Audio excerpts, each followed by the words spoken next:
Well, good morning. Good morning.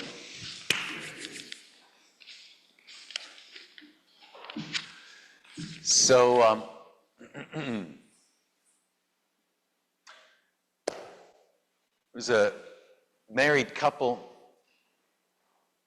and they decided that together they would go on a pilgrimage vacation to the Holy Land.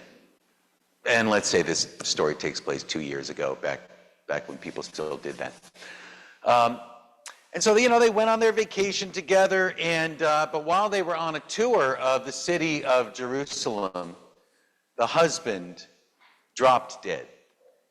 And so the body was taken to the consulate, and they were preparing to ship it back to the United States. And the guy at the consulate said, you know what? Instead of paying and dealing with customs and all the paperwork and all the stuff to get him back to the United States, why don't we just bury him here? She said, no, I really appreciate that, but no. He said, no, listen. I've got a friend in the funeral business. We will do this free of charge, just as a gift to you. We will bury him here. And she said, no, thank you. No. He said, what? We're in the Holy Land. Why are you going to ship this guy back to Iowa? He can be buried in Jerusalem. And she said, look, I heard a story when I was young about a guy who got buried in Jerusalem, and 3 days later, he was walking around again. All right, good. Good morning. That's the Christian part of our service. I think so. Do you want me to? Okay, all right. So, welcome to the First Unitarian Church of Niagara Falls. My name is John Snodgras. I am a religious studies and Native American religions teacher at Canisius College. And I'm happy to see that we have some new faces here today. And for those of you who have come here seeking shelter from all of the Easter services going on in the city, I've got hard news, because today of all days, we actually are doing an Easter service here. And that's what happens. But I promise you this, I'm not going to spoil the surprise. Whatever the surprise might be, we're not spoiling it here today. So, welcome. I'm going to open with a poem by Max Coots. We need a celebration that speaks the spring-inspired word about life and death, about us as we live and die. Through all the cycling seasons, days, and years, we need the sense of deity to crack our own hard, brown December husks and push life out of inner tombs and outer pain. Unless we move the seasons of the self and spring can come for us, the winter will go on, and Easter will remain a myth, and life will never come again, despite the fact of spring. Please join me for the words of the chalice lighting, which are printed inside of our leaflet.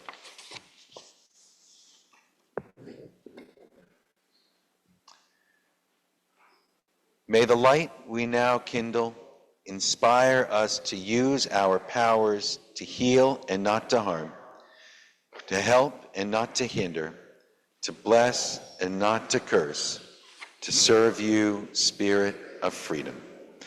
Now, please stand if you're able for hymn 361, Enter, Rejoice, and Come In. 361.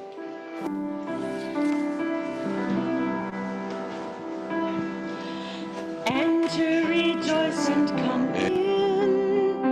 Enter, rejoice.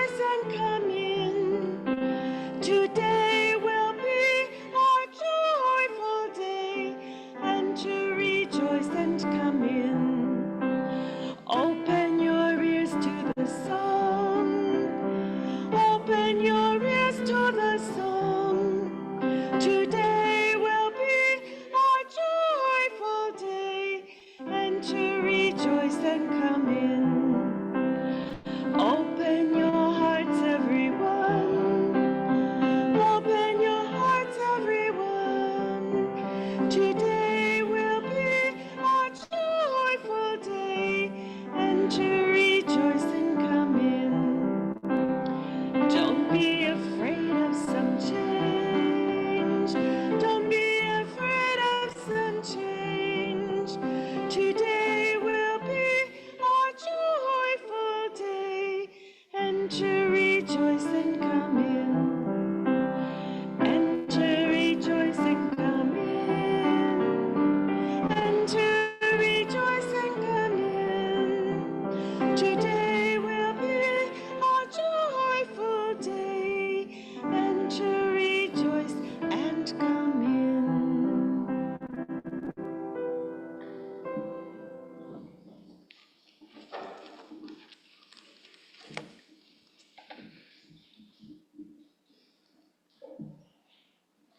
Our responsive reading will be number 620 in the back of the hymnal. Number 620.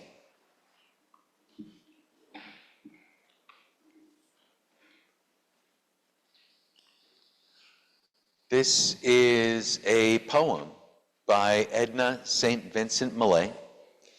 And I'm going to read the sections in standard type, and then please join me for the sections in italics. For this, your mother sweated in the cold. For this, you bled upon the bitter tree. A yard of tinsel ribbon, bought and sold. A paper wreath, a day at home for me. The merry bells ring out, the people kneel. Up goes the preacher before the crowd, with voice of honey and with eyes of steel, droning your humble gospel to the proud. Nobody listens. Less than the wind that blows are all your words to us you died to save. O Prince of Peace, O Sharon's dewy rose, how mute you lie within your vaulted grave. The stone the angel rolled away with tears is back upon your mouth these 1,000 years. Wow, that was grim, right? I don't know, I looked at it, I was like, this is the one. But I feel like our first reading ended on kind of a low note too. That's okay. It's an Easter service.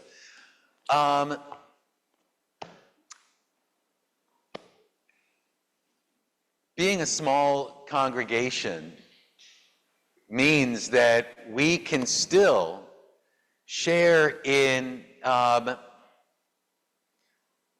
of the Quaker traditions, which is the sharing of joys and sorrows. And this is the center of our service. I think this is the most important part of our service. Yes, even more important than me talking for 15 minutes, which I'm about to do. But this is a time when anyone or everyone, when anyone here is welcome to come up and share a few words about some excitement in this week past or in the week to come, or some sorrow that we are carrying. And I think that this is where we find that joys are heightened when we share them, and that our sorrows can become lighter by sharing them with others. So I invite you to take a moment, think about if there's something you'd like to share, and when you do, please come up to the front, and you are welcome to light one of these candles and put it here into the font. If what you would like to share is just not ready to come out in words, you are welcome to come up and light a candle in silence. So please take a moment and think about if there's something you'd like to share.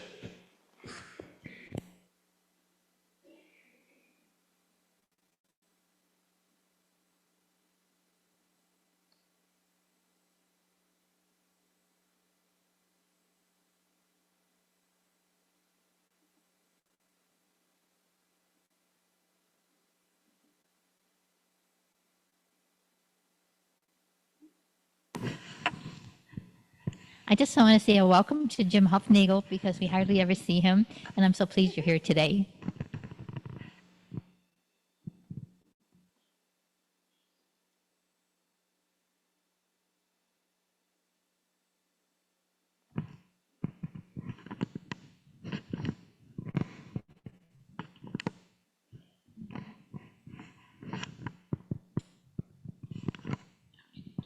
I'm here with two of my oldest friends today, and they're going to be planning their wedding.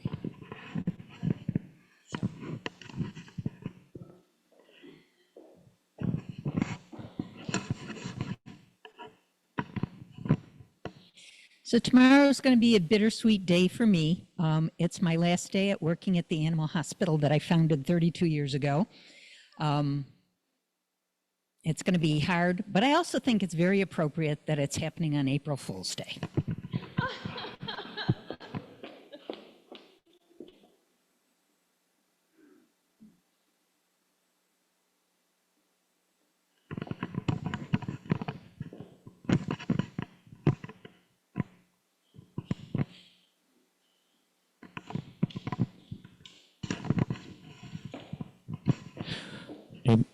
Mine's actually going to involve two candles.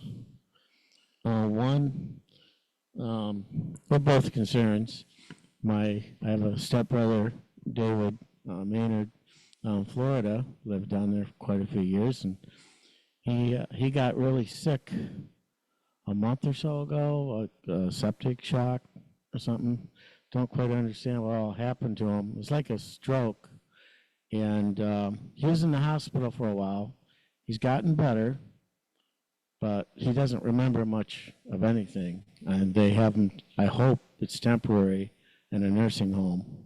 So I hope he eventually does get out.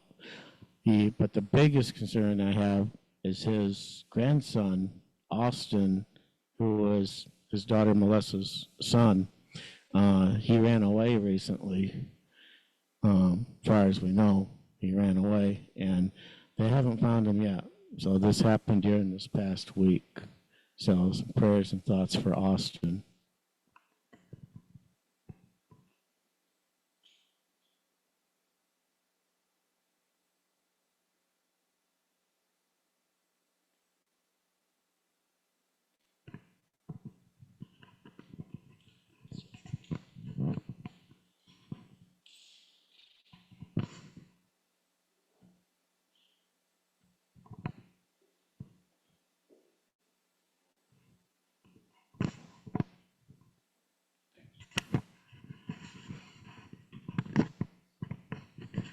On our way in this morning, I was talking with Patty, and I said, gee, you know, it's so sad. It seems like, you know, we worry about the upcoming election and global warming, and it seems like there are just these dreadful, scary, seemingly almost intractable problems.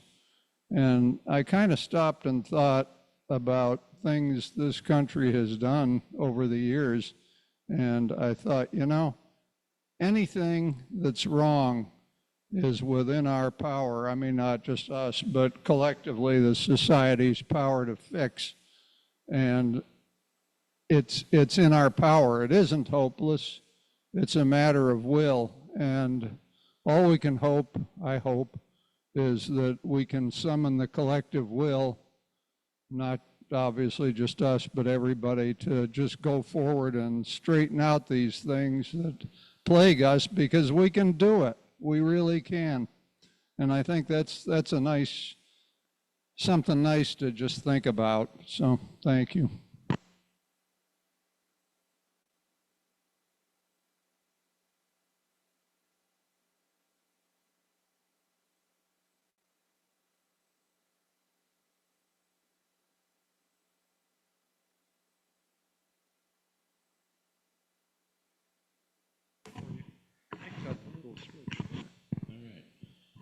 A switch. Anyway, I'm glad to be back here, and I want to light a candle to thank the congregation. Coming here again reminds me of a dear friend. I don't know how long you all have been here. Thad Razkowski. It's anyway recognize the name. He was a good friend and mentor. So thank you.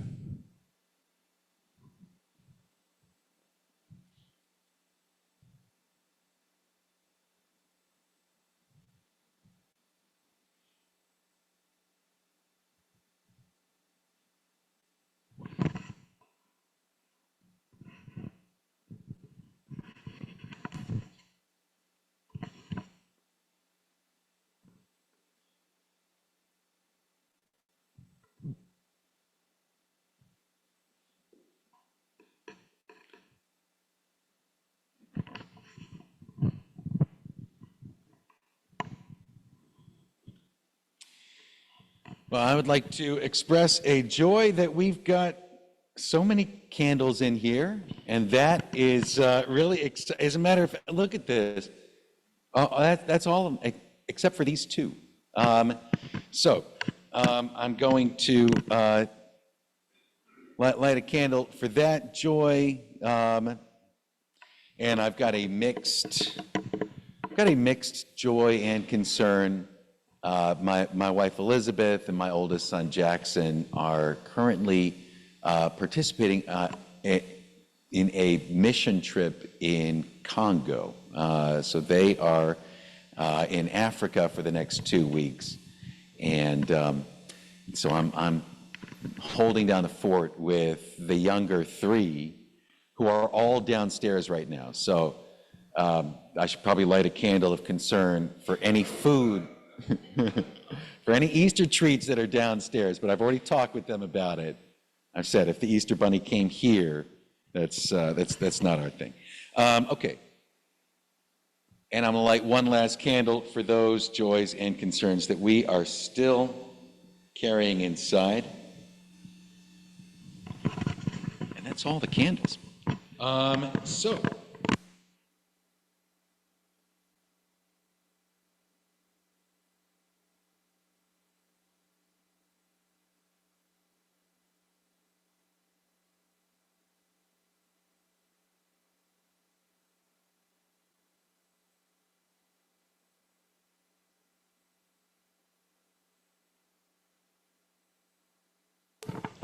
So we're going to ask you today to not just put your money in the plate, but we're going to ask you to help us sing a song that we created to prepare us for next week with the eclipse.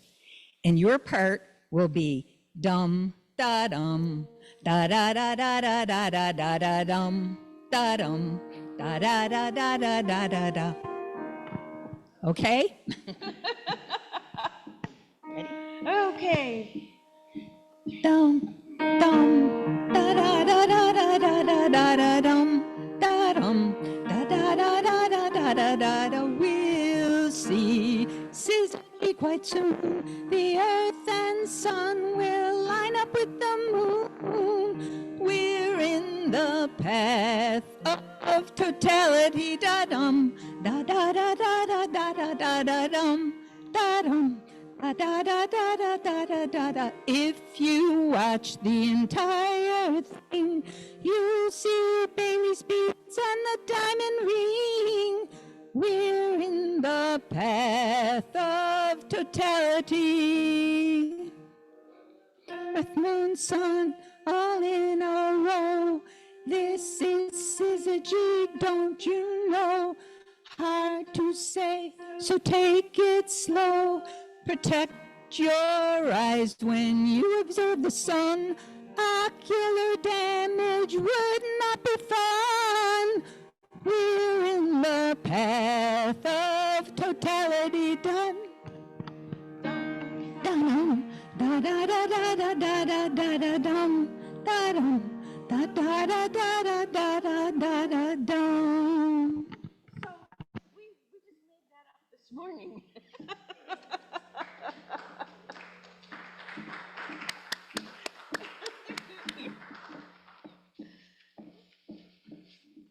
Oh, wait, we have to do Spirit of Life.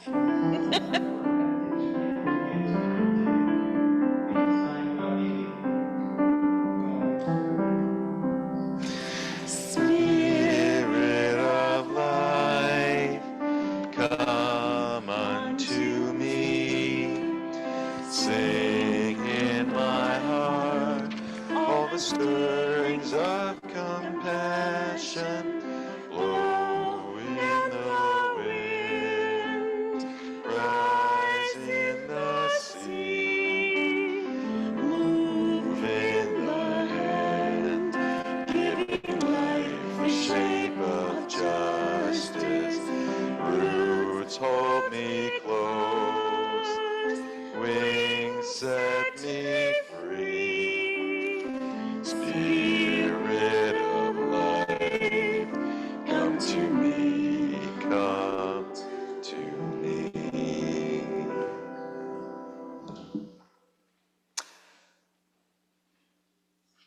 I think I've been doing services here for 9 years.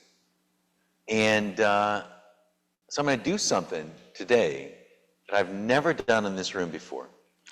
I'm going to read a section of the Bible, and then I'm going to do a sermon about it, which is actually what I was trained to do, and then I just got tired of it years ago and decided not to do it anymore. All right. This is a reading from the Gospel according to Mark. And this is about the midpoint of the Gospel.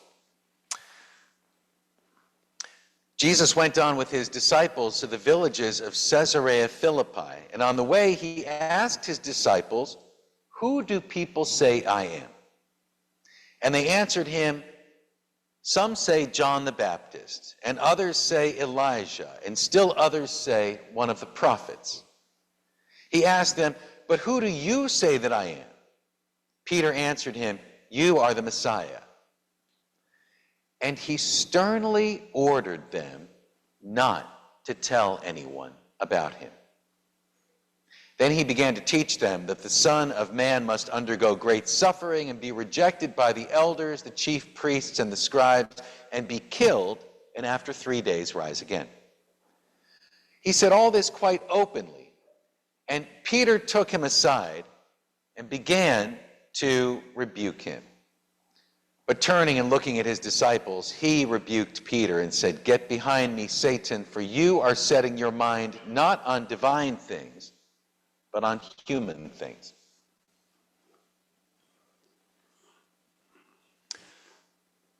So here we are at the center of Mark's gospel, the exact midpoint between the baptism and the crucifixion. Jesus and his disciples stop on the way to Caesarea Philippi, and Jesus asks them, "Who do people say I am? And who do you say I am?" Who did the rural Galileans think that Jesus was? A prophet?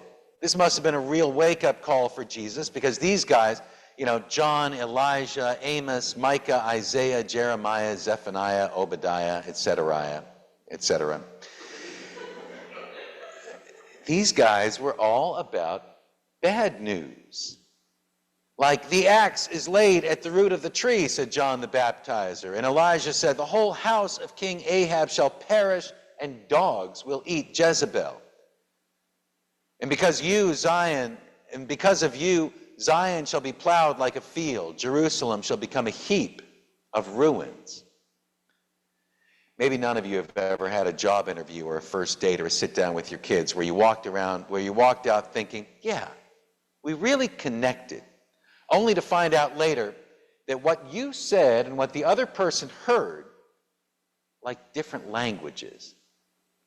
Well, this happens to me all the time. Like, I might be giving that sermon right now where I walk out saying, "Yeah, that'll really get people thinking about Jesus." But all of you walk out saying, "That guy said Jezebel was going to be eaten by dogs." Anyway, some people are saying that Jesus is like a prophet, which means they aren't exactly grasping the whole good news aspect of his ministry so far. "Well, who do you think I am?" he asks the disciples who've been traveling with him, and the audience. And now the audience, the listener, has been primed for this. And we get the answer.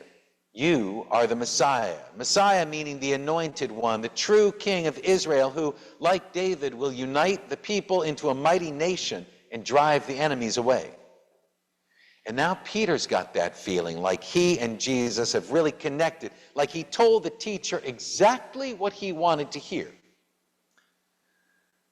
But then, in the next verse, Jesus responds by sternly ordering the disciples not to tell anyone about him. And then he tells the disciples, not only is he not going to lead a militia to drive out the Roman army, but he's going to get himself killed. That's the plan. This is one of those moments where we are reminded just how unique Jesus really is. Because I've never heard of anybody else saying, all right, here's the plan. I'm going to get rejected, then publicly executed, and then I'm going to do something really important. I'm going to save the world. And Peter takes him aside. And we don't find out what he says. But it's probably something like, what about, just playing devil's advocate here, why don't you save everyone and then get yourself killed? Any way you please. But Peter has missed the point.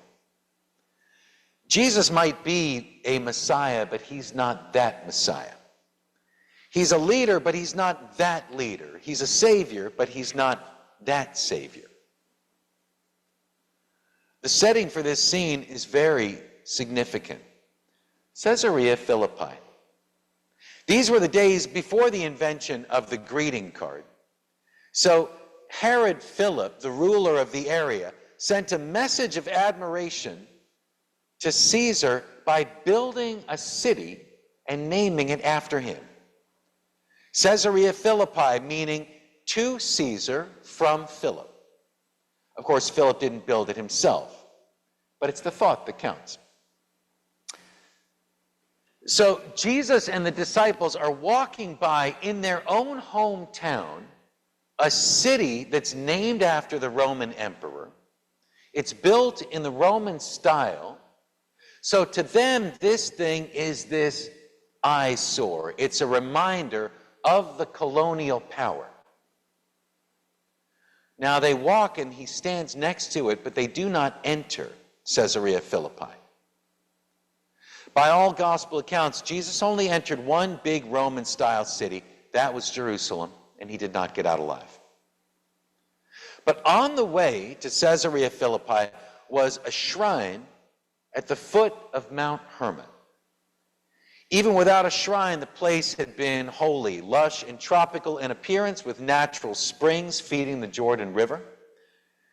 And in the time of Herod the Great, arches had been carved into the mountainside to house statues of Caesar Augustus and other Roman deities.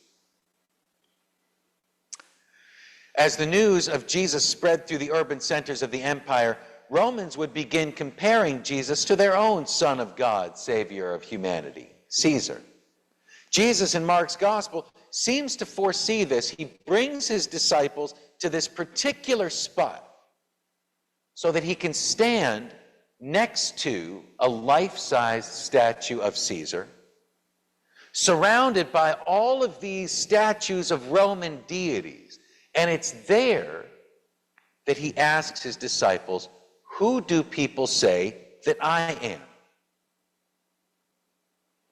But if the disciples had answered, you are the true Caesar, it would have been a sign that they'd really missed the point. Jesus was none of the above. Angry prophet, warrior king, Roman emperor, he was something new, and none of the old familiar expressions of divine power were going to describe him. About 15 years after Jesus asked that question, Paul reports a meeting that he had with Peter, James, and John, the surviving disciples and brothers of Jesus. So Paul shows up 15 years after the crucifixion and finally gets together with Jesus' friends and siblings, and they talk about who was he really? Jesus' brothers and friends said that he was a way for Gentiles to become Jews. And Paul said, no, he was a way for Jews and Gentiles to become Christians. And they argued about this, and they could not agree. And they went their separate ways. 300 years after Jesus asked the question, Emperor Constantine assembled 300 bishops from all over the empire to settle the matter. Who do we say Jesus is? Was Jesus created by God, or did the two come into being the same way at the same time? There was a bishop, Arius, who said, well, if God is the Father, God must have existed first, and then the Christ. There was a Bishop Nicholas who said, no, no, no. One has always been the Father, the other has always been the Son. They came into being at the same time, and they're consubstantial, and Jesus is his own Father and impregnated his own mother. And the two of this, if you haven't heard the story, the two of these bishops argued until they could argue no more, and then the Emperor of Rome said, now you settle this the old-fashioned way. And these two bishops got into a pit in the middle of the room, and they fought it out with their fists until one of them, Bishop Arius, stopped getting up. And that was how we got the doctrine of the consubstantiation, which was actually because of battling St. Nicholas, whom we know, of course, as Santa Claus. Was Santa Claus real? Yes. He won a fist fight during the Council of Nicaea.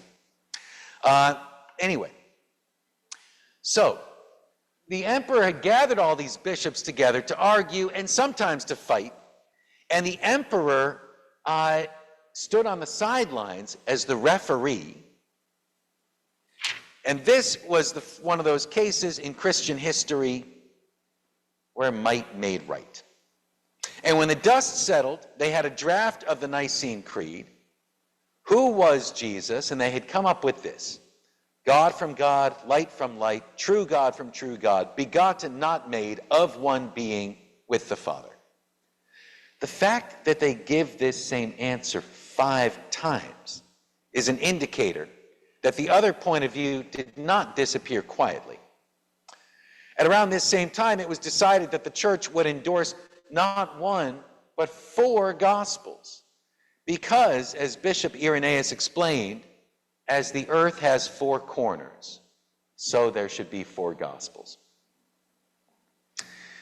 Scientists have recently discovered that the earth has no corners. Apparently, it's some kind of tangerine-shaped object whizzing around in space. But that's okay. That's how we end up with 4 gospels. So, Jesus asking the question, who do people say I am? Now we've got a Bible that has 4 different biographies that don't always agree with each other. About 1,000 years after Jesus asked the question, the Greek church and the Latin church realized they weren't just answering in different languages, they were giving different answers. And they split the Eastern Orthodox Church and the Roman Catholic Church, and they excommunicated each other for heresy. 1,500 years after Jesus asked the question, the Roman Catholic Church was ruptured when Jan Hus and then Martin Luther and John Calvin gave different answers. So began the age of confessional Christianity, not in terms of listing your sins, but in terms of having an answer ready when someone asked you, who do you say Jesus is? And with the invention of the printing press, you could have the correct answer right there in your own copy of the Roman Catechism, Luther's Book of Concord, Calvin's Confessions. Religious freedom in America has created a space for even more answers to Jesus' question, who do people say I am? Not only in new denominations, but also in television shows and magazines, mass media. Now we can see, hear, read about Jesus the Republican, Jesus the Democrat, Jesus the supporter of the daily cause, Jesus the opponent. Jesus in every category, Jesus in every party, wearing every label. I once heard a minister say, people are always trying to pin him down, but he keeps rising up again. That's as close as I'm getting to preaching the resurrection today, so happy Easter. For all this time, see, I told you I wasn't going to spoil the surprise. For all this time, the question, who do you say Jesus is, has been a multiple choice question. In Mark's gospel, Jesus was A, an angry prophet, B, a militant king, or C, a Roman god. Was Jesus A, Greek, or B, Latin? Was Jesus A, Catholic, B, Lutheran, C, Calvinist? These multiple choice responses have been used to hold people together, and they have also been used to hold people apart. Today, 2,000 years after Jesus asked the question, the internet has exploded with responses to that question. Every day, hundreds, maybe thousands of people broadcast their answers, who they say Jesus is. All of the above, none of the above, other. Who do we say Jesus is? We're Unitarian Universalists. The good news is, there seems to be no wrong answer. The bad news is there's no right answer either. Maybe Christianity's move away from multiple choice is a step in right direction. Maybe it's a question whose answer cannot be contained in a categorical confession of faith. Maybe that's why Jesus accepted none of the disciples' responses as the one correct answer. Jesus did not express his identity with a creed. He responded to the disciples by saying what he would do and then doing it. He didn't respond by preaching. He responded by practicing. He said what he was going to do: challenge the religious establishment's old ideas about God, challenge the empire's old ideas about political strength. He did not define himself by old statements, but by new actions. Well, now the actions of Jesus are old. We've all heard those stories. We all know where the story goes. We all know where the story ends. The story is old. The actions are old, crusted over in gold, codified in creeds, entombed in theology texts. Wars and inquisitions have been fought, friends and families broken over dogma. But Jesus didn't want that. He didn't want to be defined. He wanted to be helpful. And we here, however we define Jesus or don't, we can be useful too. Not by regurgitating old words, but by performing new actions. Thank you.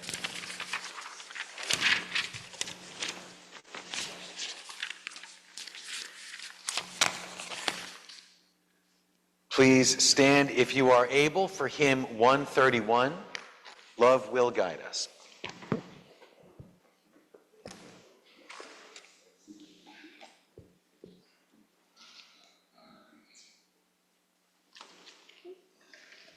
Oh, wrong glasses.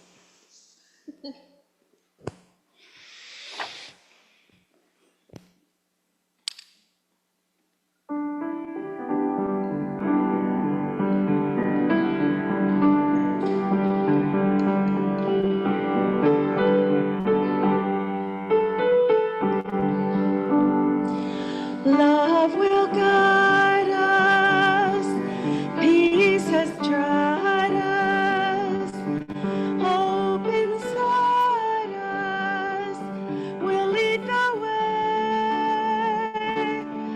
on the road from greed to giving. Love will guide us through the hard nights. If you cannot sing like the angels, if you cannot speak before thousands, you can give from deep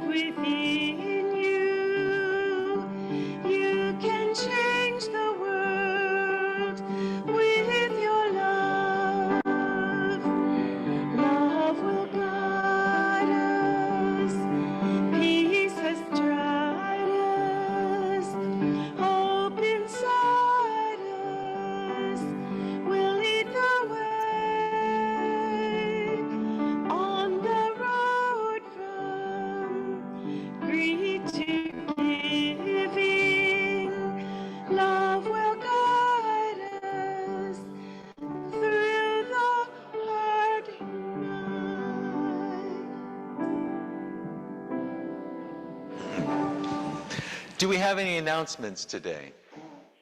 Please.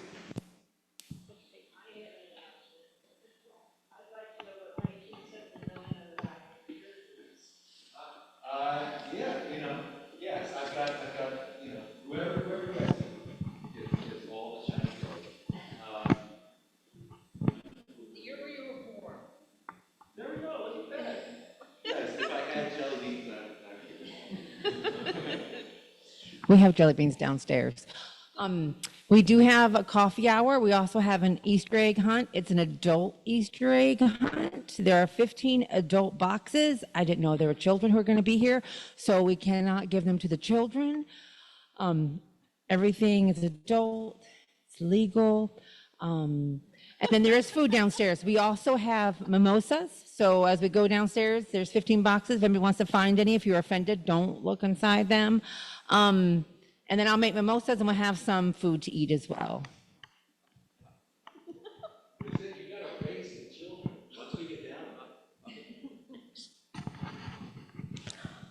Hi, here's your weekly reminder that there's going to be a concert here on April 13th at 2 o'clock with 4 shillings short. It's a musical duo, husband and wife. They are modern day troubadours. They do not have a home. They wander through the United States and Ireland, singing and playing. They have the most amazing collection of instruments I've ever seen outside a museum. And I would appreciate it, first of all, if all of you showed up. But even if you do, I'd still like you to distribute these posters. I've been putting them, and Patty's been putting them in libraries, grocery stores, bars, maybe just me. One of my sisters told me the post office now has one in Lewiston, so that's another place. Senior citizen gathering spots. So anyone who would like to distribute them, pick them up off the floor. No, thank you. I'm happy to share these. And you can also print them from an email I had sent out before if there aren't enough. So you're all going to come, right?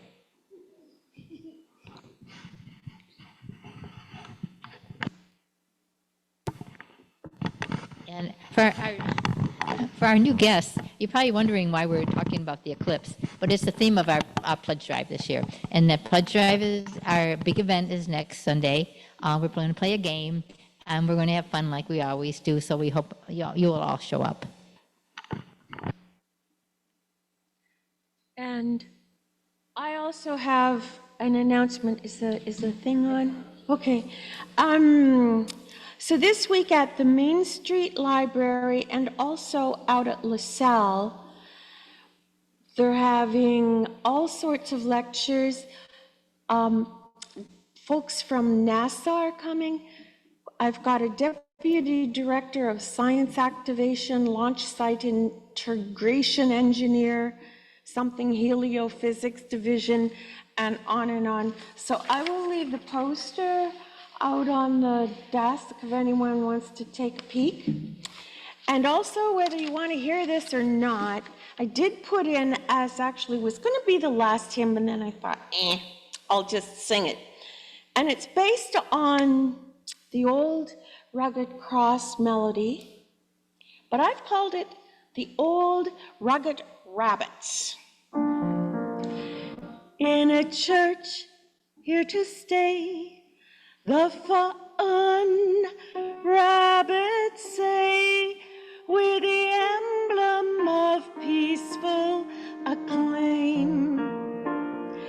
We hip and we hop, and our principles pop, for we are the unified top. We'll cherish this old rugged view. Peace, love, and groovy is our point of view. Yes, like rabbits, we're timid and shy.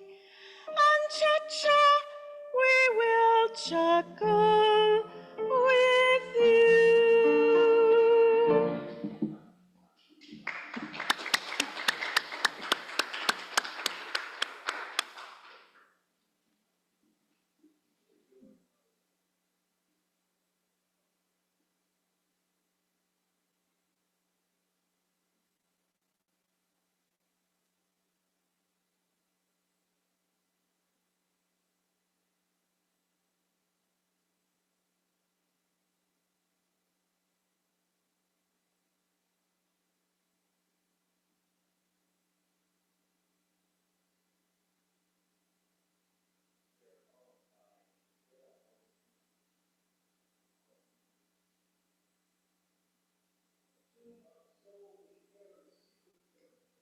pains, frustrations, loneliness, fears, regrets, worries. In the tomb of the soul, we take refuge from the world and its heaviness. In the tomb of the soul, we wrap ourselves in the security of darkness. Sometimes this is a comfort. Sometimes this is an escape. Sometimes it prepares us for experience. Sometimes it insulates us from life. Sometimes this tomb life gives us time to feel the pain of the world and reach out to heal others. Sometimes it numbs us and locks us up with our own concerns. In this season, where light and dark balance the day, we seek balance for ourselves. Grateful for the darkness that has nourished us, we push away the stone and invite the light to awaken us to the possibilities within us and among us. Possibilities for new life in ourselves and in our world.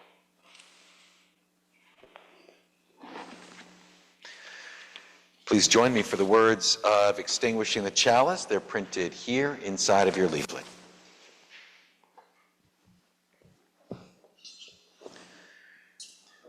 We extinguish this chalice, but not the light of truth, the warmth of community, or the fire of commitment. These we carry in our hearts until we are together again.